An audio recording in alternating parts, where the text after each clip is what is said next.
Squire of Hell. By Troy Maverick. Chapter 20. I sat alone in the kitchen waiting for Pothly after I'd kissed Maylai's goodnight. She hadn't approved of us postponing our night together, but she understood I had an assignment here, and decided to retire for the night in her bedroom.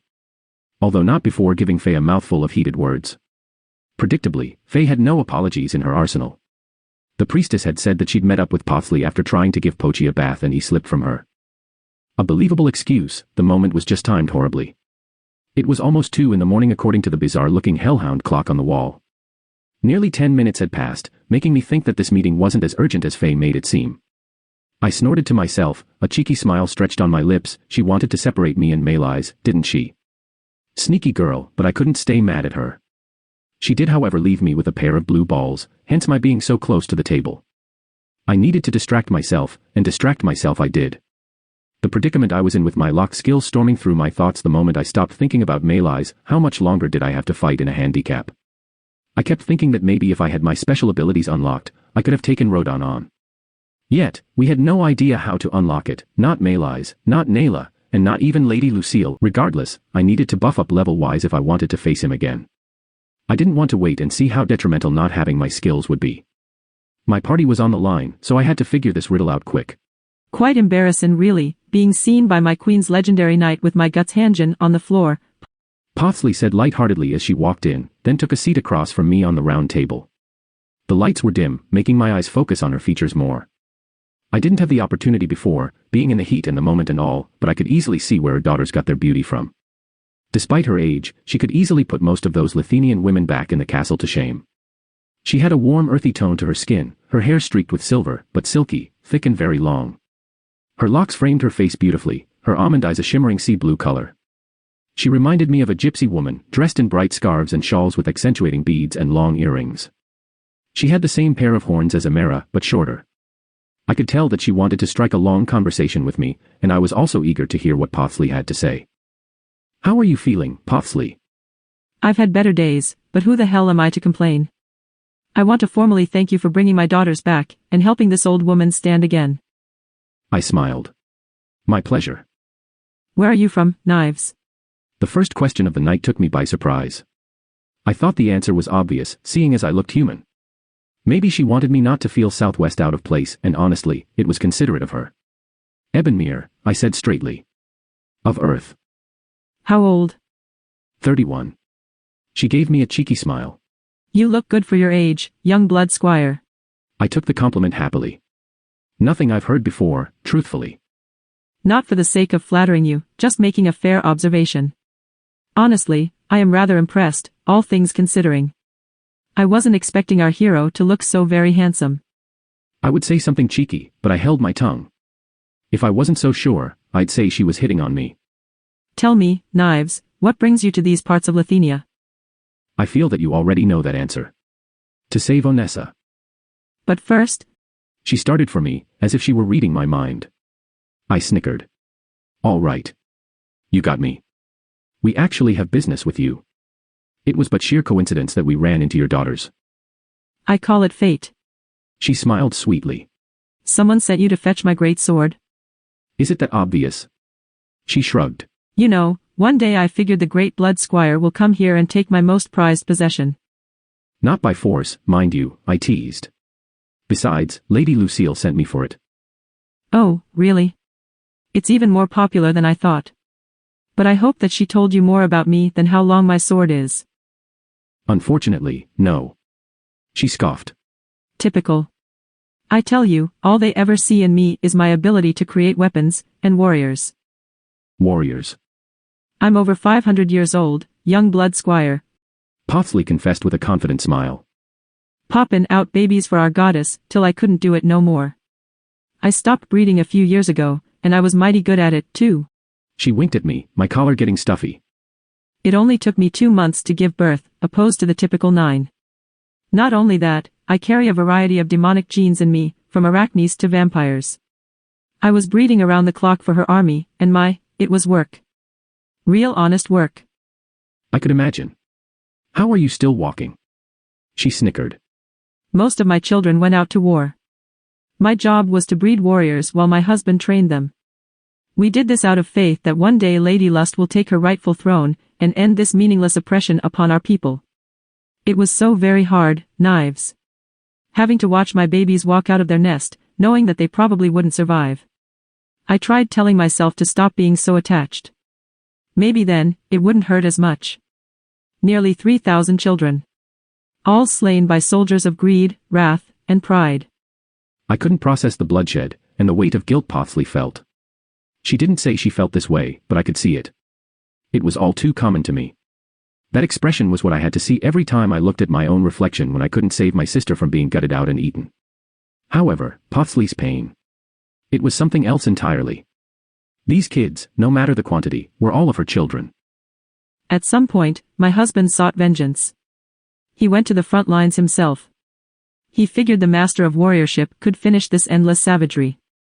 I begged him not to go, but of course the stubborn meathead wouldn't listen. She sighed. I am just so very tired, Knives. But seeing you here gives me the faith that I'd lost so long ago. Who would have known that the legends were true? A blood knight, who gets stronger the more he kills. A kill system to defy all odds. Makes you wonder why she didn't summon you sooner. Why didn't she? I said, irritation evident in my voice. I hadn't thought about it until you mentioned something. It isn't a question I even came across around other Lithenians. If things have been this bad for so long, why is she only now calling me? She was recently captured. She answered plainly. Then that is quite selfish, don't you think? By the sounds of it, Onessa thought that she could defend her nation all by herself. Up until she was captured. So far, all I've heard was how bad things have been for years, decades even. She chuckled humbly. Well, those are the gods for ya. Very independent. To be fair, Onessa has saved plenty more. Things could have been worse without our goddess.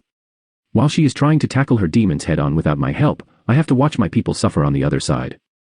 If she had called me sooner, then we could have ended this war already. Ha, pretty eager warrior, aren't you? But tell me, up until recently, did you have a way to come to us? If you're talking about the portals, they just seemed like an extremely convenient route she took when the opportunity presented itself. I'm still not sure how she did it, but if this was in fact her doing, then she did her people a disservice. I was chosen, Pothsley. Why did Onessa make it harder on her nation by picking a random child off the streets on Earth? She grinned. You are not random, blood Squire. It takes a very special someone to be the savior of our people. And you are that special someone, a man who fights for peace, selfishly, endlessly. Without doubt or question. You shed the blood of your people's demons without restraint. You are as dedicated as you are skilled. In this waiting, she wanted you to sharpen your skills. And as I've heard, you've been doing pretty well without your skill sets unlocked. I cocked my eyebrow at her. Who told you? Oh, just your chatterbox of a first mate, she happily revealed. She paid me a quick visit before she retired. Very lovable girl. I can see why you chose her. I smiled. Actually, she chose me. Pretty quickly too, if I might add. I see. You haven't even been here for 2 moons. She laughed, with sarcasm in her voice. But your abilities, why haven't you accessed them? Honestly, we are still trying to figure out how. Figure out? Interesting. Pothsley got up off her wooden seat and walked out without saying a word. I raised my eyebrow at her, and after she disappeared in the hallway for a few seconds, she came back with an amazing surprise. It was huge, looked heavy too, sitting across her chest like an early Christmas present. It is called a square sword, or more specifically, the executioner. The sight of it made me get up off my seat. I wasn't expecting my first sword to look so shockingly intimidating. The blade was broad, about 8 inches wide if I had to guess, and around 5 feet long. Sharpened with the many lives of our enemies. If Lady Lucille brought up my darling executioner, then she most likely told you about how I craft my weapons. Souls. Still trying to wrap my head around that. Then again, all of this magic should be commonplace to me by now. She nodded. Sculpted from the souls of many demons for centuries. I take great pride in my work, young blood knight. You look afraid to take it. Don't be. After all, it is yours to keep. It is my present to you. All I ask is that you take very good care of it. I bowed my head in thanks. Words cannot express, Pothsley. I appreciate this. I wrapped my fist along the hilt and slid my fingers underneath the blade. I figured it would feel a lot heavier as I lifted it off Pothsley's hands, but it was something I could easily swing overhead. Ah, it likes you, She said, giving me a cheeky and toothy smile. Its weight in souls makes it heavier than it looks, but give it a wielder it trusts, and it will have no problem accommodating the new master. Now Blood Squire, I expect you to be more than pleased with my gift. She took the scabbard from her back and dressed me in it, fixing my sword inside it as well. How about you repay me with a favor? I could have sworn you said that this was a gift. I teased her. Pothsley was very down to earth, which made it easier for me to mess around with her. She was an all-around pleasant woman to be with, much like Amara. Oh, it is. You see, this favor helps you too, dearest. She walked over to the kitchen counter next to the sink to the right of us, and picked up 3 tall glasses of milk. Already, this motherly demoness had me in sweats. This wouldn't be my first encounter with a glass of milk, so the idea of breeding her jumped my mind before she placed the beverages right in front of me on the table. Oh, you should see the look on your face right now. She laughed. Don't worry, sweetheart, they aren't mine. I want you to mate with one of my daughters. What? One for now, until you get acclimated. She took her seat again, and made the middle one enticing. Amara's in heat. Milk tastes better when the woman is fertile, you know. I don't understand. Why do you want me to sleep with your daughters? Call it planning for the future. She winked at me. I was skeptical about what she meant by planning for the future, but I wasn't opposed. After all, I did owe the woman. She gave me the best sword in her arsenal.